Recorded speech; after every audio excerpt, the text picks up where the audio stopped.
been waiting 3 weeks for these guys.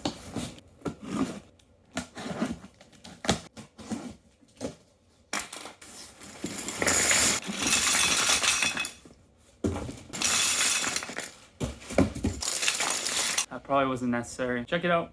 Sound isolation clip. Picked them up today and the timing couldn't be better. I just finished framing. Today we're gonna start soundproofing. That's what we're talking about in this video. My name is Blake Pisey. Thanks for joining me in this episode. Let's get started.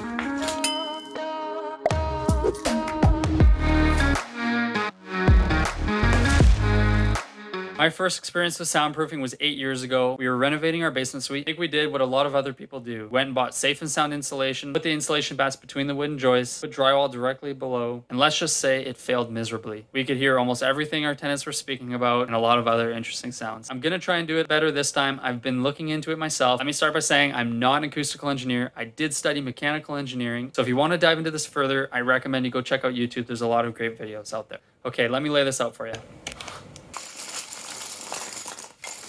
It's important to understand sound if we're trying to soundproof. So the question is, what is sound? I'll pause it there, guys. This is a little longer than I expected. Got about 4.5 minutes of me just talking about sound. So if you don't find this interesting, you want to just jump ahead right to how I soundproof and go ahead. But maybe you'll find this interesting, so stick around if you'd like. All right, I'll hit play now.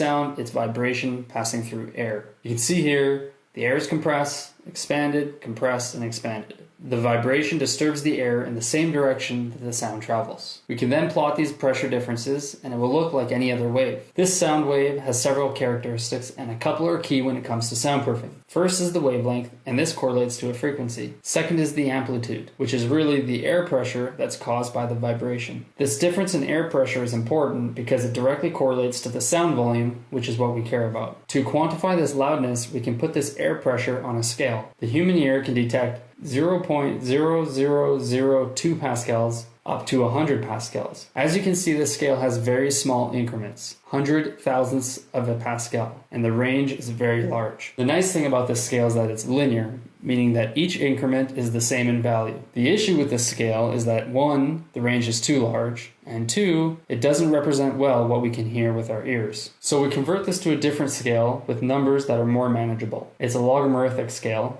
and called the decibel scale. We start at 0 and go up to 130 decibels. The range of the scale is manageable, but the increments are not equivalent. They are growing in size, and this is where things can get a bit tricky. We can plot the sound pressure versus decibels to make something very clear. For this plot, we will keep both scales linear to emphasize the difference in each decibel. It will look something like this, an exponential plot. Why am I showing you this? It's important because you want to understand the rapid increase in sound pressure with each decibel. For example, you might be comparing the sound ratings of two similar tools. Think of sound pressure as loudness. Pretend tool 1 is rated at 75 decibels and tool 2, 85 decibels. You might think that going from 75 to 85 decibels isn't a big deal, only a 13% increase. But actually, you can see the plot is flat and then suddenly increases. And in fact, perceived loudness doubles with every 10 decibels. Now let me write that down for you. Every increase of 6 decibels doubles the sound pressure. We actually don't care that much about sound pressure, but what we do care about is perceived loudness. And the key message here is that with every increase of 10 decibels, the perceived loudness doubles. Now that we understand sound, how do we measure effective soundproofing? That's with something called STC, Sound Transmission Class. This rating is very simple. Say we have a wall. We measure the difference in decibels from one side of the wall to the other side of the wall. That's it. Take 2 sound readings and the difference between the 2 equals your STC. For example, a wall with 90 decibels of noise on one side and only 60 decibels measured on the other side has an STC of 30. The nice thing about this rating system is that a lot of data has been compiled for almost every wall assembly that you can think of. The wall assembly that I will be doing in my shop should provide a rating of 61 STC. To give you an idea, 25 STC, regular talking can be heard. That's poor quality. 30 STC, loud talking can still be heard. 40 STC, loud speech becomes a murmur. 50 STC, loud speech becomes faintly heard. And 60 STC, loud speech and household noise is not disturbing. Now, the issue with the STC rating and all of this grade data is that it's based on a range of noise frequencies between 125 Hz and 4000 Hz. That's not good because these frequencies are the upper and lower bounds of noise typically found within the home or an office space. For example, a table saw's sound frequency is approximately 85 Hz, and that is lower than 125 Hz. But back to our example, if we have a table saw creating 90 decibels of noise at 85 Hz and a wall assembly of 30 STC, we won't experience the full 30 decibel drop because 85 Hz is lower than 125 Hz. Lower frequencies have larger wavelengths and can penetrate through solid objects better than higher frequencies. So our 60 decibels here actually becomes unknown. Regardless, this information is still helpful to understand, and the principles of soundproofing remain the same. So that leads me to the 4 principles of soundproofing. Number 1, sound leakage. Number 2, decoupling. Number 3, adding mass. And number 4, sound absorption. Plan for my shop is to have 2 layers of 5/8 drywall, sound isolation clips, 2x6 steel stud, 1 layer of 5/8 drywall on the outside, and the clip actually receives this hat track, and the drywall is then mounted to the hat track. And last but not least, fiberglass bat insulation inside the wall cavity. So we have decoupling with the sound clips, we are adding mass with 2 layers of drywall, absorbing sound with wall insulation, and that leaves us with sound leakage. Let's start with that right now. Okay, sound leakage. This is my wife's favorite principle. I'm just kidding, she hates that word, said I wasn't allowed to use it. But this is key. The whole idea behind it is just you want your entire space airtight. So I actually took care of this the other night. I'm gonna show you a few clips in a moment. First, a couple more comments for you. Door, that's usually a big thing that has a lot of leakage. I chose 2 exterior doors with a gasket around it. They're not perfect. You can get some mass to it, like a solid core door, or you could even add like a sheet of MDF. That's more on that other principle, mass. They do make acoustic doors with a nice seal kit. Those are about $2,000 though, and just wasn't possible for me. All other things you want to keep in mind is your electrical. Keep the number of penetrations through your wall to a minimum. If you're going to recess your boxes into the wall, you need to use the putty for your electrical boxes. Try and seal that as best as you can. I'll show you what I'm going to do in my electrical video, but I'm basically going to surface mount my boxes to the wall. Okay. So I'll show you how I took care of all the ventilation and the penetrations through the ceiling right now. Some of the larger stuff, I'll just be using spray foam, and smaller stuff, I use just an acoustic sealant. This is green glue, noise proofing sealant. So this is a little bit larger. Yeah, I'm just gonna fill that with spray foam.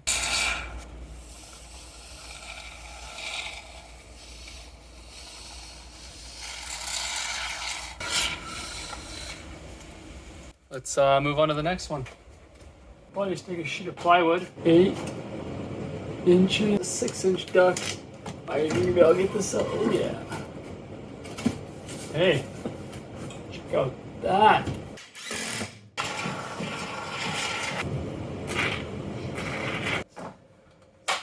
Stitchy.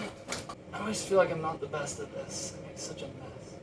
Okay, while we're at sealing up all these penetrations, I'll just show you a couple of the small modifications I made to the ducting. Heating supply drop right here. And I actually just rotated that 180 degrees and popped it out outside the door. And then I had another one here, put a layer of sheet metal over it and capped it. So I took this one completely out, a third over here, and I actually just extended it to the other side here. So yeah, none of the sheet metal in this space here, nothing's connected to the shop now. And then as far as this space goes, that's an HRV. I'm gonna be getting a second one, probably a smaller one, and then that will just supply fresh air from outdoors and exhaust air. I'll just tap into the line and put just an inline duct heater that will heat the space if it can't maintain temperature. What's that? That's the man, that's the house. That's the man, that's the house. That's the man, and that's the house. Nice, good job, buddy. Oh. Nice shot, Parks. Okay, so we ran into a bit of an issue here, but I think I got a way around it. So I was reading a little bit more into the installation instructions for these sound clips. Turns out there's a fine line at the very bottom which says minimum thickness is 20 gauge steel stud, and I've got 25, so that sucks. But now I'm thinking maybe I should have just done wood. At the same time, all this steel stud by the builder is 25 gauge too, so not much I could have done. Anyways, got a solution here. I set up my router table with a bit so I can just pass full length of a 2x4 through, and then I just cut it on the miter saw into a bunch of little pieces. You can see my little collection here. and I'm using that as backing. So I think that will do. A little unfortunate because that's 250 sound clips and 250 little blocks. It's okay, that's what it is. That's how it always goes.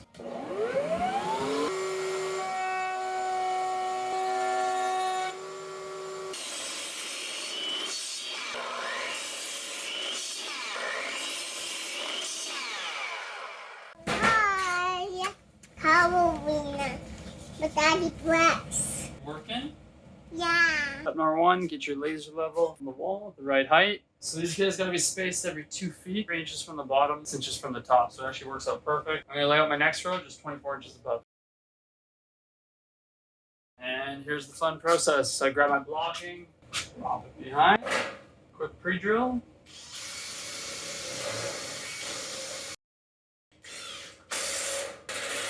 There we go. As you can see there, decoupled. So we're using these sound isolation clips to decouple.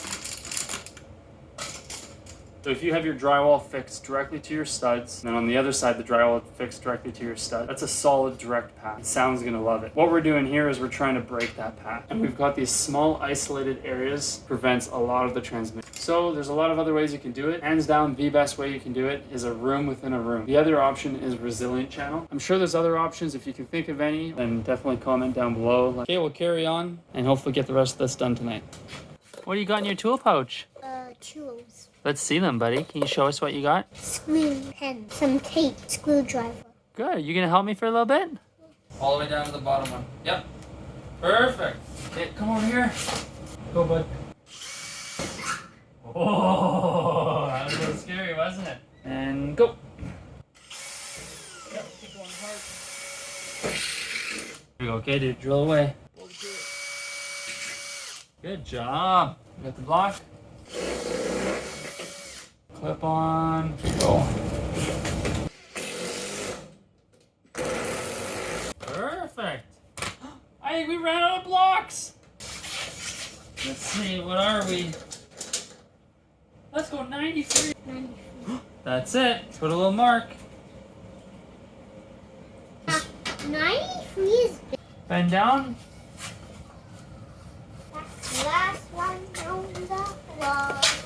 Yes, we did that one. Are we done all the walls now, Parks? Yep. It's like Corona. What's like Kelowna? The sun? The light? As hot as Is it warm? Hey Parks, can I get your Sharpie? There we go. Before drywall, we are now done this guy. Next is the ceiling and all that other little stuff.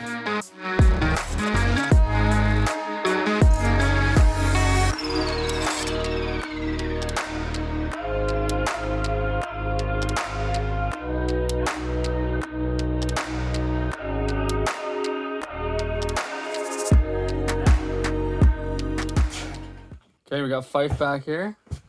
Hey guys. He's just moving the switch for the furnace from here over to here because it needs to be within reach of the utility room door. Anyways, we're done. We're framing out the bulkhead. You can see that here. Just need to go to Home Depot tomorrow and grab a sheet of OSB to cut a few strips of wood so we can frame that out, and then we'll just have hat track below going across. Anyways, now I'm putting on these guys. These are sound isolation clips, but they're for backing. Plan is to have a wood rack on this wall here, my tool rack above the bench in the corner here, and then cabinets over the sink and countertop. And then over here will be clamp rack. The way these guys work is pretty much the same as the sound clips, but instead of I think like 30 pounds, these ones are rated for 216 pounds each. What you do is put on this C channel afterwards, very snug. Pretty thick stuff, it's 16 gauge. This will be the backing. Got these two up and I gotta cut it to length now.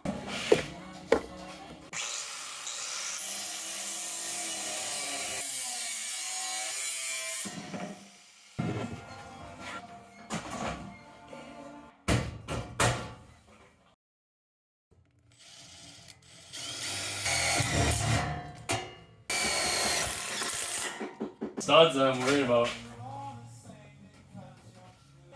I feel good about that. Huh? Feel better than hanging off this. Good morning. We stayed up late about 1 o'clock last night trying to wrap up that list. Man, everything takes just so much longer than expected. Still not doing drywall, but that's the plan. We're gonna start drywall today. So I just went to Home Depot, grabbed some plywood we needed, drywall lift, a few other odds and ends for venting that sink. Fife's back at home. No, he's not sleeping. He's the man. He is insulating. Can't say enough good things about that guy. Hopefully drywall goes quick. It's gonna be much better than the last time I did it when I didn't have a lift. Anyways, catch up with you in a few. Extended these air vents here, so we're good for drywall there. And we've got another right here. So those are tied to the HRV. Fife's making good progress here. How particular he's being and nice and neat. Not squishing anything. Cutting the insulation in half, going over wires, over pipe. Looks great. The sound is starting to feel really dampened in here. It's at this point where you start thinking insulation does a lot. Definitely helps, but it's just one part of it. It's coming along.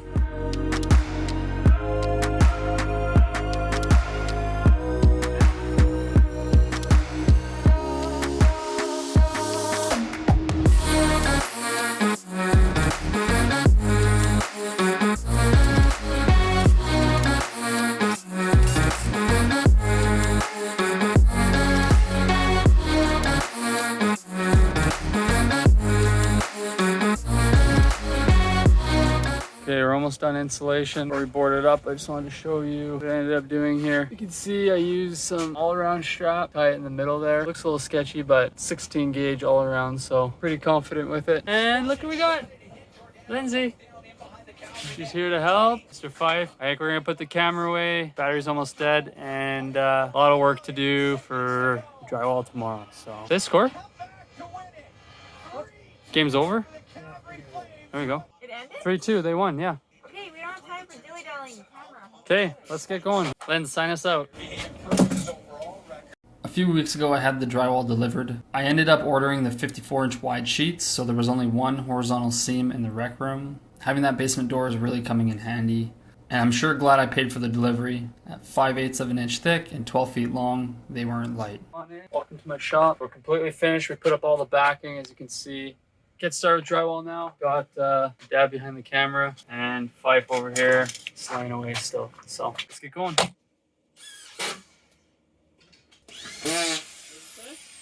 First sheet.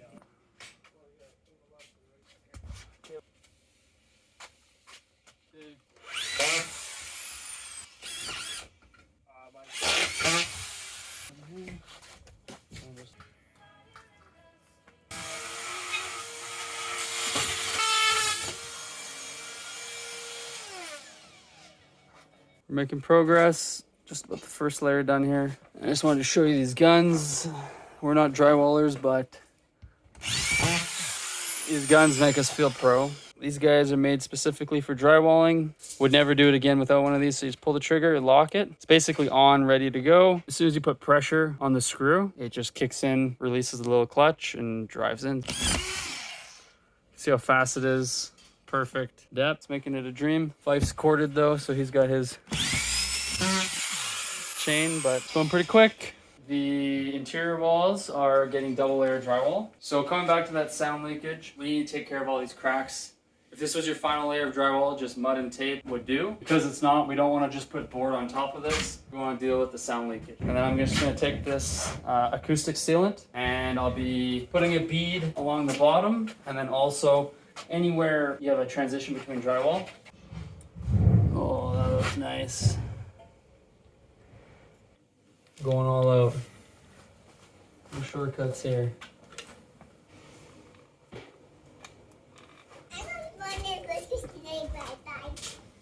What, Andy? Lunchtime. No, dinner time. Dinner time. There you go. What time is it, Andy? 3 o'clock.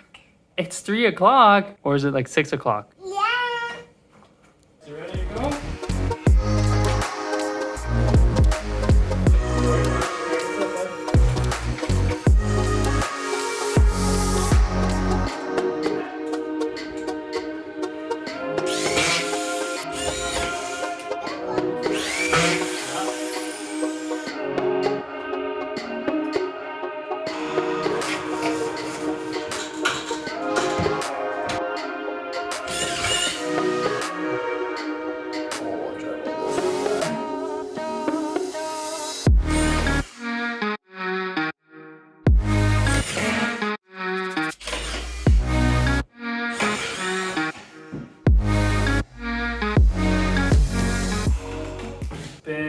week. This is the last sheet of drywall in the whole basement. Pretty excited to complete the drywall. I got a taper lined up for tomorrow. He's got about 35 years experience. Feel confident passing it to him. Plus, I can edit this video.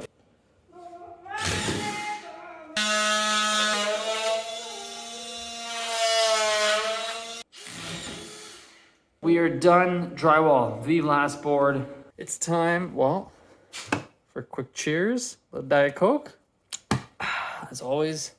And actually check this out here. It was like sunny and warm out this morning, like 15 degrees or something. Now it's snowing. This is classic Edmonton weather for you. It's okay. Drywall is done. You can take a quick peek. This is the rec room with the kids. This wall is gonna be lined with plywood. Got to take care of the shoddy work from the builder. Used real thin gauge, 2.5 inch wide steel stud. Not gonna hold up for a climbing wall. All right, so I'm gonna beef that up, line that with plywood sometime this week. I'm going to spray the ceiling white here, leave it exposed. That way I got freedom for all sorts of fun games with the kids. Maybe we do like a swing, monkey bars through here. I think it should look okay for what we're trying to do. We're gonna get this guy mud and tape too. Then we got the shop. So we got 2 layers on all interior walls and just 1 layer of 5/8 on the exterior. 2 layers on the ceiling and the bulkhead. I think it all worked out pretty good. So I'll make a couple quick comments in regards to drywall. Like I said, I don't have much experience with it, but a couple key things right here. Would never do it without one of these guns. So fast. This guy was helpful for a couple things if you have an oscillating tool. Definitely not a necessity, but this guy, love it. Never do it without one of these. Makes it so easy for just popping out your receptacles nice and quick. Obviously, knife, cutter. Yeah, so you saw me take care of number 1, all the sound leakage. I was taking care of everything before I boarded up the walls. All these walls, you saw me, anything that's got 2 layers below it, I've used acoustic seal to take care of all the seams. And then a critical part is the mudding and taping. You don't want to just build your shop, board it up with drywall, and then leave all these gaps and you're asking yourself, well, why is it not soundproof? Well, sound does leak just like water. Principle number 2, decoupling. Let's go and take a peek at the wall profile here. So we are 9.5 inches, which is nuts. So I got 2 layers of 5/8, and we've got our hat track. And then you can see the sound clip, which is decoupled from the steel stud. That is, I don't know, maybe mom nursing the baby, I'm not sure.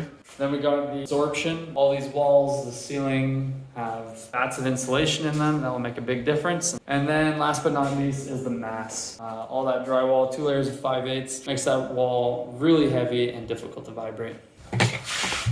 That's it for this video. Thanks for joining me. Hopefully you learned something about soundproofing. I sure did. I hope it works out. Comment down below if you think there's something I missed, something I should add. These are my thoughts and what I learned through YouTube and Google and a bit of school. I'm one step closer to having the shop built out. Okay, catch you in the next video. Thanks for joining me.